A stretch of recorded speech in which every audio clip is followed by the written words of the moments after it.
ମୁଁ Jitendra Kumar Behera district fisheries officer अच्छी बालेश्वर ये कार्यक्रम आम जदि बालेश्वर अंचल जे इनलैंड फिशरीज मधुरजन माछ चाष को देखा ताले रूपसा अंचल गोटे फिशरीज हब हिसाब से परिणत होती मुझे जो आह्वान देती फिशरीज हब है आम गोटे सीड विलेज बा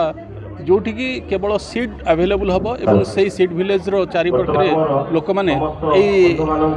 सीड को लेकिन चाष करें जो थे कि माछ चाष अधिक अधिक उन्नति करें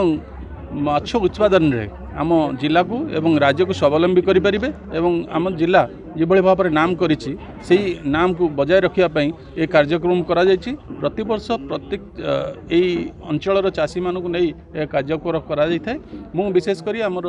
राज्य सरकार तरफ बा केंद्र सरकार तरफ जो जो कार्यक्रम करा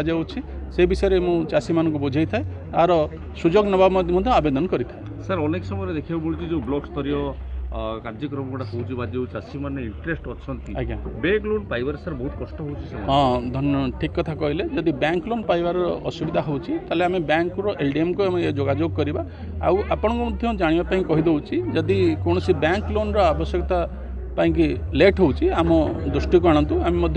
डीएलबीसी बा डीसीसी मीटिंग रे पकेबा कलेक्टर को नजर को नबा विशेषकर आमर जदि कौन कार्यक्रम होची बैंक लोन रे जदि न दउचंती आपन निजे जदि करूचंती सेतिरे मध्य सेही परिमाण रो सब्सिडी आमे तांकर सीधासळक तांकर डीबीटी मोड रे तांकर खाता को पठे दी पारथाव। मो ना वंशीधर पंडा ये मोर गवर्नर प्रसन्न साहू फ्रेंड्स फिशर नाम आम गोटे संगठन अच्छी जहाँकि आम माछ फार्म करूँ माछर इंटीग्रेशन करूँ दानार डीलरशिप करूँ ये अंचल जिते चाषी रोचंती आम गोटे एंटरप्रेन्योर हिसाब से चाष देखुचु एवं ये अंचल डेवलपमेंट चिंता करी एवं समस्ते गोटे स्वावलंबी होबार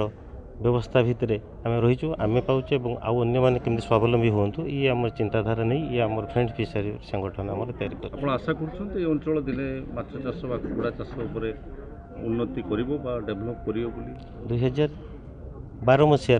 जो आम मोर बंधु मु चिंता कली बाबद 2013 स्टार्ट करूँ से अंचल गोटे एकर भी चाष हो नाला